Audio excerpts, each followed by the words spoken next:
और देखिए इसी बीच एक बड़ी खबर आ रही है, यूक्रेन के पास हथियारों की भारी कमी है। रूस पर बड़ा हमला करने में सक्षम नहीं है यूक्रेन। बड़ी खबर आ रही है, बड़े हमले के लिए यूक्रेन के पास हथियार ही नहीं है। यूक्रेन की सेना के पूर्व अधिकारी का यह सनसनीखेज बयान है। तो हमले के लिए यूक्रेन के पास हथियार नहीं है, भारी कमी है। नेटो कह रहा है हम हथियार देंगे, कब तक देगा कुछ पता नहीं है। लेकिन इसी बीच रूस पर बड़ा हमला करने में सक्षम नहीं है यूक्रेन। आइए जरा आपको बिग एलईडी पर इस बारे में और जानकारी देता हूं, कैसे यूक्रेन के पास हथियारों की भारी कमी है। दिखाइए पीसीआर। रूस पर बड़ा हमला करने में सक्षम नहीं है यूक्रेन। यूक्रेन के गोला बारूद भंडार में काफी कमी है। हर दिन भारी मात्रा में गोला बारूद खर्च कर रहा है यूक्रेन, और रूस के हमलों को जवाब देने में, रूस के हमले को यूक्रेन को नुकसान हो रहा है। यूक्रेन को नए सिरे से सैनिकों की भर्ती करनी होगी। अब यूक्रेन की डिमांड क्या है ये भी समझ लीजिए। लंबी दूरी की मिसाइल चाहिए। दिखाइए जरा पीसीआर यहां पर क्या डिमांड है यहां पर यूक्रेन की, क्योंकि अच्छा दिखाइए वो क्या डिमांड है यहां यूक्रेन की। यूक्रेन के पास हथियारों की भारी कमी तो है ही, लेकिन वो चाहते हैं कि लंबी दूरी की मिसाइल उनको दी जाए। और लंबी दूरी की मिसाइल इसलिए ताकि दूर तक वो वहां पर कर सकें वार। लंबे युद्ध से यूक्रेन को नुकसान हुआ है। ताबड़तोड़ रूसी हमले से सकते में है यूक्रेन, और पश्चिम की तरफ से मदद में भी कमी हो गई है। डोनाल्ड ट्रंप तो लगातार कह ही रहे हैं।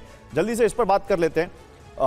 अंबासडर त्रिपाठी, ये क्या है? ये कोई यहां पर नैरेटिव बिल्ड किया जा रहा है कि यूक्रेन को मदद दिया जाए क्योंकि अमेरिका ने मदद देने ट्रंप कह चुके हैं हम और नहीं देंगे, या वाकई अब लगता है कि यहां पर यूक्रेन के लिए एक टफ मोमेंट है?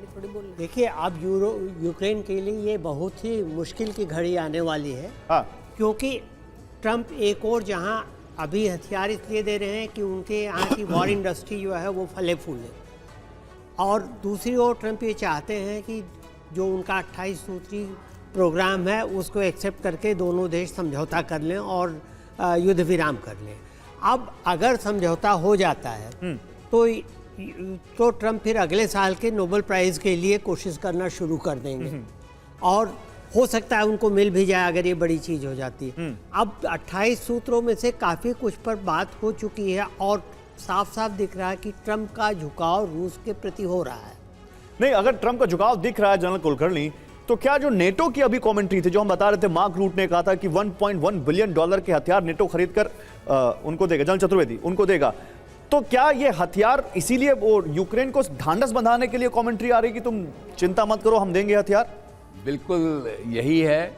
सब ये कह रहे हैं कि हम भी तैयारी कर रहे हैं, ये कर रहे हैं, हम भी वेपन कलेक्ट कर रहे हैं, एम्युनिशन सिस्टम बना रहे हैं। ये केवल ढांढस बंधाने के लिए है, उसके बियॉन्ड कुछ नहीं। नेटो किसी हालत में भी लड़ाई में नहीं आएगा, क्योंकि जिस दिन नेटो आ गया उस दिन विध्वंस है और वर्ल्ड वॉर भी शुरू हो सकती है। वो यूक्रेन को ब्रिंक तक ले जाएंगे, और आज जो आपने अभी दिखाया वहाँ पे सैनिकों की कमी है, हथियार की कमी है, एम्युनिशन की कमी है, और लोग जो सैनिक वहां पर हैं वो सैनिक भी मना कर रहे हैं लड़ाई करने लेकिन के लिए। क्या होगा ये अभी तक सामने नहीं आई है। लेकिन एक और बड़ी खबर आ रही है। सर माफ कीजिएगा, आपको रोक रही हूँ, एक बड़ी खबर ले लेते हैं। राष्ट्रपति पद छोड़ सकते हैं जेलेंस्की, इस तरह की रिपोर्ट भी सामने आ रही है।